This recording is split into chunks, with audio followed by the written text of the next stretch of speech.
Hello, good morning, जोहार। मैं हूं राजेश नारायण और आप देख रहे हैं ऑल गवर्नमेंट न्यूज़। तो चलिए जानते हैं आज की मुख्य खबर को। अनियंत्रित होकर पलटा एलपीजी से भरा टैंकर, मिसाइल जैसे धमाके से दहला इलाका।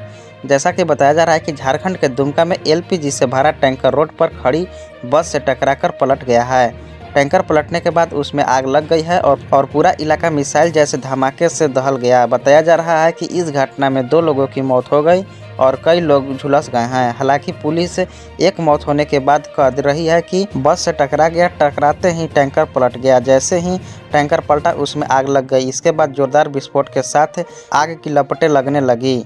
टैंकर से सवार चालक और खलासी दोनों की मौत हो गई। आसपास खेतों में काम करने वाले कई ग्रामीणों आग की चपेट में झुलस गए हैं। इस घटना से 3 बसें और एक घर का आग की चपेट में आकर जल गया। लोगों का कहना है कि जब टैंकर पलटा तो विस्फोट जैसा हुआ, लगा कि कोई मिसाइल गिरा है, ऐसे लोगों को कहना है। घटना स्थल के दौरान 500 मीटर पर एक हाईटेंशन लाइट लगी थी जो कि क्षतिग्रस्त हो गया, जिसके कारण से वहां पे बिजली गुम रही।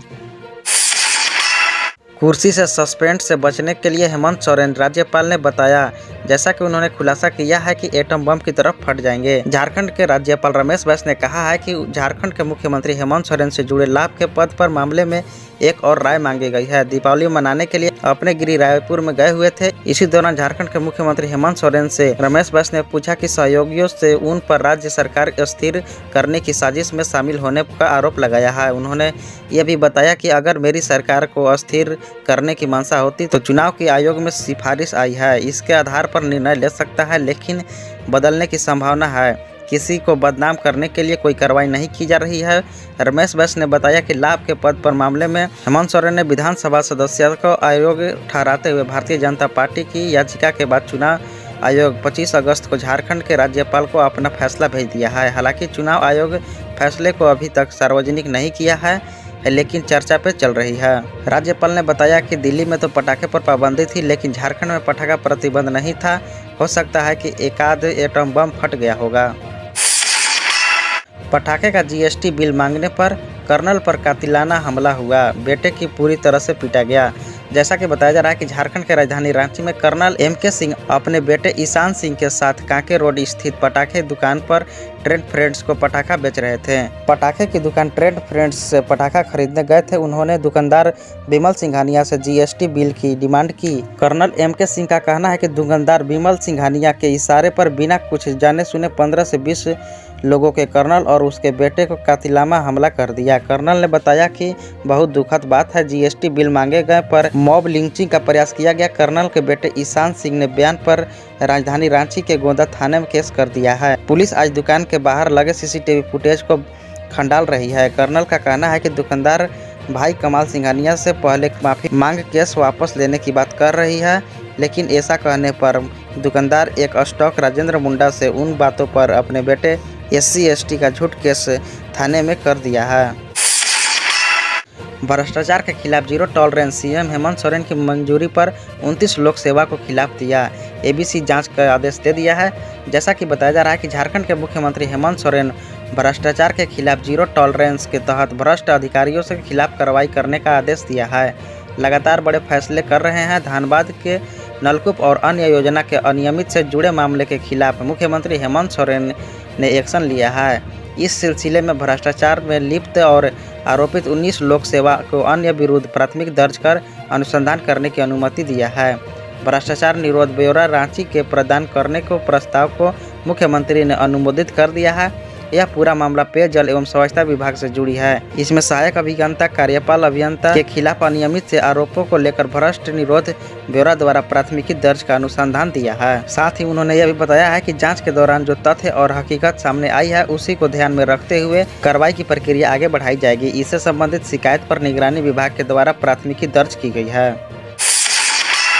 रामगढ़ के दुलमी क्षेत्र में 20 हाथियों का झुंड पहुंचा, धान की खड़ी खेती को बर्बाद कर दिया है।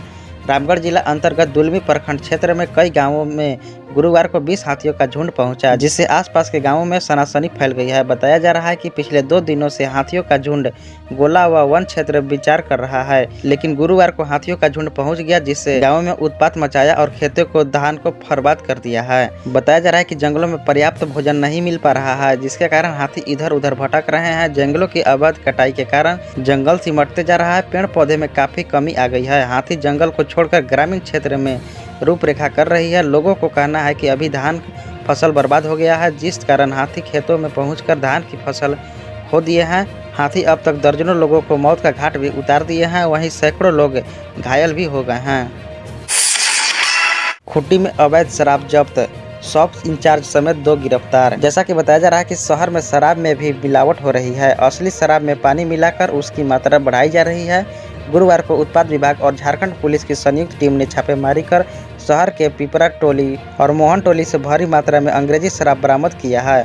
वहीं शॉप इंचार्ज औरंगाबाद से संजय सिंह को तथा एक अन्य को हिरासत में लिया है। उत्पाद विभाग ने निरीक्षण विकास कुमार निराला ने गुप्त सूचना के आधार पर छापेमारी की। पहला छापेमारी पिपरा टोला स्थित संजीव सिंह के किराए के मकान में की गई, जहां काफी मात्रा में अलग अलग कंपनियों के शराब बोतल बरामद किए गए। दूसरे छापेमारी रोहित सिंह के किराए के मकान में की गई, वहीं भी बड़ी मात्रा में शराब की बोतलें जब्त किया गया। इसके अलावा बोतल खाली पाए गए। छठ महापर्व को लेकर बोकारो के बाजार में उमड़ी भीड़, बाजार में महंगाई की मार हो गई है। जैसा कि बताया जा रहा है कि गुरुवार को बोकारो जिला में राज्य स्तरीय विद्यार्थी विज्ञान समारोह का आयोजन किया गया। उद्घाटन जिला शिक्षा पदाधिकारी प्रबल खेस के द्वारा किया गया।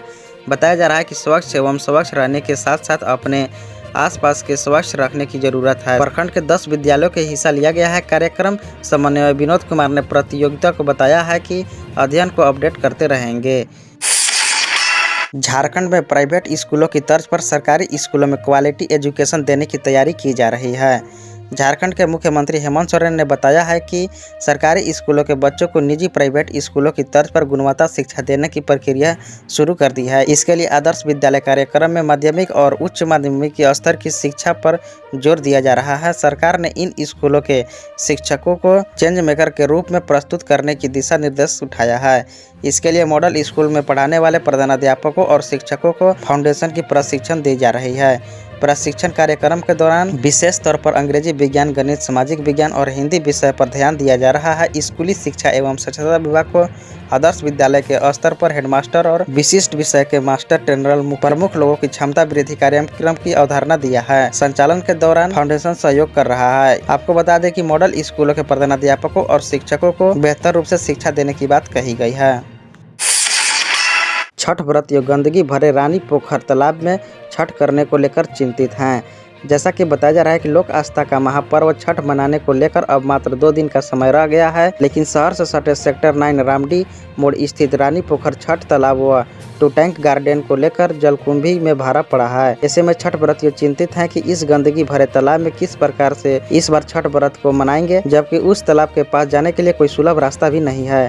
रामडी मोड़ सेक्टर 9 स्थित रानी पोखर छठ घाट तालाब में विगत 40 वर्ष पूरा से ही छठ पूजा होते आ रहे हैं, लेकिन इस बार ग्रामीण समेत अन्य स्वयंवर्गीय संस्था को लेकर अभी तक वहां पे दूसरी ओर से गंदगी की सफाई नहीं की गई है, जिसके कारण इस तालाब से गंदगी का अंबार लगा हुआ है। इसे लेकर रानी पोखर समेत सेक्टर 9 छठ व्रतियों इस गंदगी भरे रानी पोखर तालाब में छठ व्रतियों करने को चिंतित हैं। इसे अतिरिक्त नगर में सेक्टर 9 स्थित टू टैंक गार्डन भी जलकुंभी भरा हुआ है। आसपास के लोग इसी तालाब में छठ करने आते हैं। यहाँ भी तालाब के अंदर जलकुंभी भरा पड़ा है, जिससे छठ व्रतियों को इस तालाब में भी इस बार छठ व्रत करने में कठिनाइयों का सामना करना पड़ रहा है। गृह मंत्रियों के चिंतन शिविर में शामिल नहीं हो पाएंगे सीएम हेमंत सोरेन। देश के गृह मंत्री अमित शाह और झारखंड के मुख्यमंत्री हेमंत सोरेन की मुलाकात एक बार फिर नहीं हो सकती है। हरियाणा के सूरजकुंड में 28 अक्टूबर यानी कि आज आयोजित 2 दिवसीय चिंतन शिविर में सभी राज्यों के गृह मंत्री को आमंत्रित किया गया है। देश की आंतरिक सुरक्षा से जुड़ी मसलों पर चर्चा करने की बात कही जा रही थी। इस चिंतन शिविर की अध्यक्षता केंद्रीय गृह मंत्री अमित शाह करने वाले हैं। झारखंड में यह मंत्रालय सीएम हेमंत सोरेन के पास आया था, लेकिन केंद्रीय गृह मंत्री अमित शाह ने झारखंड के मुख्यमंत्री हेमंत सोरेन को बताया था, लेकिन हेमंत सोरेन इस शिविर में शामिल नहीं होंगे। उनको स्थान पर आयोजित इस शिविर में झारखंड का प्रतिनिधित्व की जिम्मेवारी वित्त मंत्री रामेश्वर उरांव को सौंप दी गई है। राज्यों के गृह मंत्रियों को शामिल होना होगा। झारखंड के मुख्यमंत्री हेमंत सोरेन के पास भी गृह विभाग है। ऐसे में बताई जा रही है कि बैठक के बहाने ही सही पर अमित शाह और हेमंत सोरेन की मुलाकात जरूरी होगी, लेकिन इस मुलाकात पर विराम लग गया है। आंतरिक सुरक्षा के विषय पर बुलाई गई इस बैठक में वित्त विभाग रामेश्वर उरांव भाग लेंगे। झारखंड के नदी और जलाशयों में डूबने से हुई 4 बच्चों की मौत। जैसा कि बताया जा रहा है कि झारखंड के धनबाद, गिरिडीह और लोहरदगा में गुरुवार को अलग अलग हादसों में नदी और जलाशयों में डूबने से 4 बच्चों की मौत हो गई है। गिरिडीह शहर से सटे उदनाबाद की कोईमारा नदी है। दोपहर कुछ बच्चे नहाने गए थे। इस दौरान मयंक कुमार और गौरव कुमार नाम के 2 बच्चे पानी में चले गए। इस दौरान बाकी बच्चों शोर मचाया और स्थानीय लोगों की सहायता से उन्हें बाहर निकाला गया, लेकिन जब तक दोनों बच्चों की मौत हो चुकी थी। दोनों बच्चे चचेरे भाई थे। उनकी उम्र 11 और 12 वर्ष की थी। हादसे की खबर मिलने के बाद मौके पर बड़ी संख्या में ग्रामीण जुट गए। दोनों बच्चों के 100 पोस्टमार्टम के लिए अस्पताल भेज दिया गया है। दोस्तों, अगर आप लोगों को ये वीडियो अच्छा लगा होगा तो वीडियो को लाइक और चैनल को सब्सक्राइब कर लीजिए, ताकि मैं किसी भी प्रकार का अपडेट लाऊं तो आप तक पहुंच सके। तो चलिए मिलते हैं किसी नए खबर के साथ। तब तक के लिए जय हिंद, वंदे मातरम।